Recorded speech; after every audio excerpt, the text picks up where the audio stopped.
Assalamu alaikum, Zubair. How are you? I am very well, Farhan. How are you today? I'm having great time here, and specifically to be with you. It's such an honor for me. So tell me about yourself. What do you do? How about your education, and where do you work? Farhan, honor is mine. I really feel privileged that I'm talking to you. I think you are such an inspirational person. I'm very much impressed. I have seen a number of your videos and have seen you rocking the audience. If I were younger than you, I should have my dream that when I grow up, I will become Farhan Jamil. But it seems that I am older than you. So unfortunately, I cannot have my childhood dream of becoming Farhan.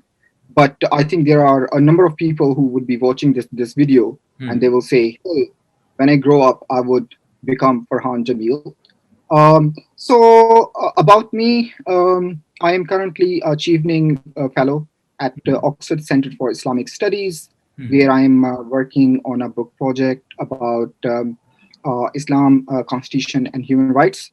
This book would be published by Cambridge University Press. Um, and I'm also an editor of a Sharia law source, which is an initiative of Harvard Law School. Amazing. Um, and Yes, so that is about my current research, and I did my PhD. We call it DPhil in law at Oxford, All right. and I've been teaching for the past 1 decade. I have taught in Egypt. I have taught in Oxford in summer schools, and I have also been teaching at professional academies like Punjab Judicial Academy, Sharia Academy, and have also provided a training through international organizations just like Max Planck Foundation in Heidelberg, Germany. All right. That's wonderful. So, just as you were appreciating me in the beginning, and you were saying that you cannot have that dream achieved, that you cannot become Farhan Jamil, but I am privileged if you are a bit older than me. So, I'm privileged that I can become Zubair one day, inshallah, and will be, whatever you are doing right now, just as you have the international exposure of teaching, of learning. I might also get that, and one day I'll also try to become Zubair. So, but anyway, thank you so very much for your appreciation. Now, moving on toward the topic, just as you were saying that it's been a decade that you are teaching and you have got so much into the learning side as well. Let's talk about the youth. Let's talk about the students. Let's talk about the people who are going to rule the world quite near soon. What's your opinion? Are they on the right track or not? Farhan, I think most of our audience would be Pakistani, so I would contextualize whatever I say within Pakistani context. But I do Perfect. appreciate that we live in a globalized world. So whatever references I would be making, I'll be referring to other countries also. Um, so what are the aspirations of youth? I think you may it would be a youth who would be better placed to answer that question. I think I am out of that category. Although we have a young prime minister of 67 years old, but I think in my late 30s, um, I can just only tell you when I was youth once upon a time. Um, if we look into the current situation, the stats, we see that 15,000 uh, people turn 18 every day in Pakistan. Our under 30 population, if youth is the standard, I just when I say youth, I look into cricketers and footballers. So what age do they retire? What is their peak time? So if 30 is the highest Retirement age time period, to retire. then 67% of Pakistani population is under 30. That is 208 million people. That is a big number. It's many European countries put together. So that is the population, or that is the demography, that is the subject matter that we are dealing with today. Um, And so yes, I think it's really great that we are talking about this topic, and I really thank you for suggesting this topic for today's discussion. All right. So, I mean, if this is such a big number, just as you were mentioning, so what do you think? What are the problems that they are facing? I mean, if when they try to foresee their future, so what are the problems that they see, and what are the solutions for that? In a very general context, we are not talking about the education only. We are not talking about the career. It's about the future in a broader term. What do you think about that? Okay, now uh, when we look into into the numbers, and we look Hmm. into the chief characteristics, Hmm. out of these 208 million, only Hmm. 12% Hmm. have graduated after graduated from 12th grade, Hmm. and there is 10 million population of working age, they are unemployed. Hmm. But still there is dire lack of skilled workers. So what's going on in here, in our country? Hmm. So these numbers, they are speaking on their own. We don't need any demagogue or any scientist or Einstein who should tell us, right? Hmm. Hmm. 2/5 of the working population is uneducated. Hmm. 2/5 of the working population we are talking Hmm. about. Um, and in our country, 22.6 children are out of school. Hmm. With the current pace of literacy rate, we will Hmm. achieve 100% literacy rate in 2076. Hmm. By that time, I'm sure that I would be dead. You might be alive, Farhan, to see that day. But I must say that I'll I be will honored to die a visit very at that painful. age. Hmm. But I must say that I will die a very painful death if that were to happen. That I die, and in my country there are millions of children who Hmm. have not gone to school. Now, why I am emphasizing education? Because I am um, affiliated with the education institution. But with education comes employment. With Hmm. employment comes empowerment. With Hmm. empowerment comes political engagement. So these Hmm. four E's, they are very much connected. So if you want to see roots to any problems Pakistan is facing, Hmm. mention any big problem we are facing, right? Hmm. Whether it is law and order situation, Okay. whether it is economic lethargy, right? So economic development, lack of economic activity. Hmm. In one way or the other, they are linked with lack of education in our country. Still, we are at the bottom of spending in terms of percentage. Not in the world, not in the world, Hmm. even within the region in South Asia, our percentage of Hmm. spending on education. And still, education department is one of the most corrupt when it comes to stats. So Hmm. whatever money is being spent, even that is going to drain, right?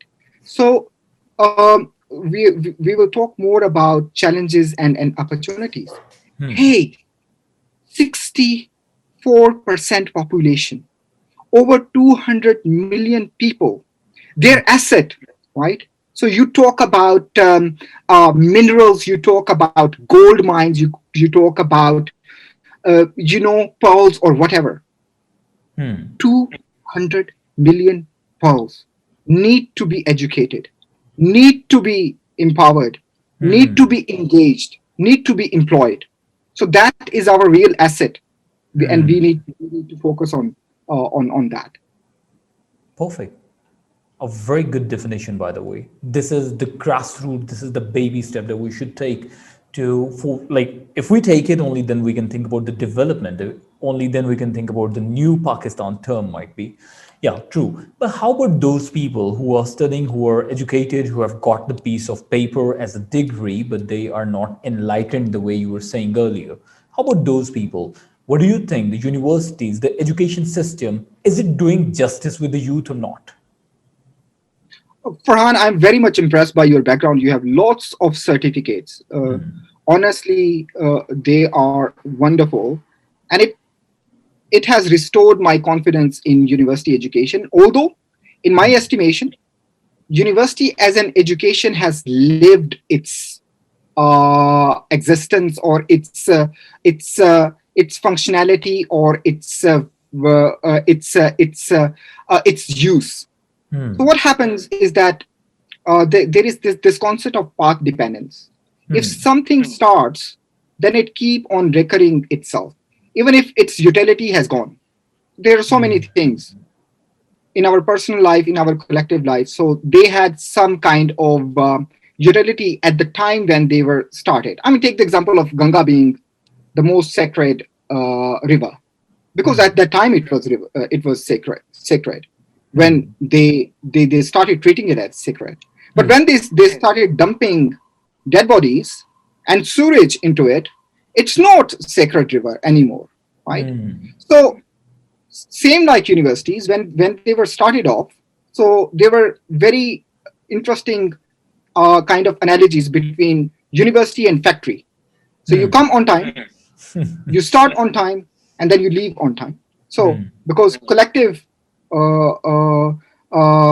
production of goods, and collective production of knowledge, and students being good, and then you stamp, and there you have, education being commercialized, right? So just like you have a work floor on your factory, things just come and you stamp, and here we also do into the universities.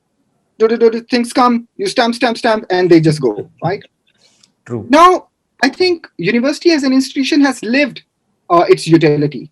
We don't need universities in the way they are, right? All right. Now, pandemic has told us that you don't need to make students sit in your classrooms from 9 to 5 and listen to grumpy and boring professors like myself, right? Whether Definitely. you are willing or not. Yeah. So now the future is that you have this knowledge, you go through it, and then you have your questions. Here are some things which are not clear. You read something and you find something is not clear. You go to professor and have one-to-one interaction, right? So that human interaction, and that has been, by the way, going on for centuries. So only two universities in the world do it. So at Oxford and Cambridge, education does not happen as a mass production that you have lectures and then hundreds of students sit and listen to these venerated professors, and then they just go take notes, and then they do MCQs, and then that is it. No. At Oxford and Cambridge, what happens, in Oxford you have 39 colleges. Each college will take 10 to 15 students, and they will have 5 to 7 professors. Each professor will become a tutor to two students, just two students, and Amazing. and all the learning will happen one to one, right? But it's so expensive that it's not affordable for many institutions. So what happens is that Oxford and Cambridge, they have endowments. So they were established in a way that you have the college, and then college have endowment. It has rent generating properties. Either they have assets or they have bank accounts. So what happens? One of the busiest and the most expensive streets in London is Oxford Street. Most of its property is owned by not the Queen, not some bank, but Trinity College, Cambridge. So what happens, that whatever rents are generated from those properties, they are spent for the education, right? So now you can have 1 to 2 ratio. So you have one professor, two students, right? It's not possible to run. But Farhan, Pandemic has told us that it is very much possible. Hmm. We live in a globalized world, so this tutoring is possible. This is how the education should happen in future. You have books, read books, you have YouTube, you have Coursera, you have edX, you have Udemy. You just go do your research on particular topic, and then come to me. I'm a professor. I will give you one-to-one session, right? So what is not clear? You write down Hmm. an essay. I will give you. I will edit it, and then Hmm. we will discuss, right? So this is how education will happen. I see this is the future of education. So where, and I think this is something which Coursera and edX have still to realize. So they just Hmm. thought that, oh, putting these AI and everything, they will just have mass production of knowledge, and then they will also start producing revenue. But that human element is missing, right? Hmm. I am a professor. I just told you that when I was setting up this Global Institute of Law, Hmm. Oxford, Hmm. I approached my professors whom I have had interactions decades ago, Hmm. and they remember me. They cherish me. I remember them. It's a relationship which is deeper than my relationship with my biological parents. Hmm. My professor Wilka, my professor Raj Brown, even my school day professor, Professor Nazir Chinvi, my school teacher Zafrus Samad, they the affiliation I have had is just deeper than I have with my Hmm. father. So my professor Dr. Muhammad Munir and my father Muhammad Munir, I'm closer to my professor Dr. Muhammad Munir than to my father Muhammad Munir. Hmm. That's nice. So it means you believe that in the education system, the first thing that we should do, we should not think about the quantity. It should only be about the quality. That has only been done when you are providing the more interactive classes, more interactive learning with one-to-one, one-to-two. That's a wonderful approach. And secondly, just as you were saying, this should be done, and this is more like a factory thing. And just as you were saying, the pandemic has given us the real exposure of education. Just as we are talking right now, one to one, so it's more interactive. Of course, I mean we cannot have the distractions at all. Secondly, universities, institutions, they were just showing their buildings, the environment, and they were making money through that. They like it's a big university. You can't afford to have a university like that. You can't afford to have an institution like that. It means you're not institution at all. People will not follow you. Yes, true. And I also take it like it's not only about the universities, it's also about the public. We have to give them the awareness that do not go with the flow, do not go for the quantity thing. If everybody is going there to that institution, that's a mean that I also have to go there. No, take your decision rationally, wisely. I agree with you.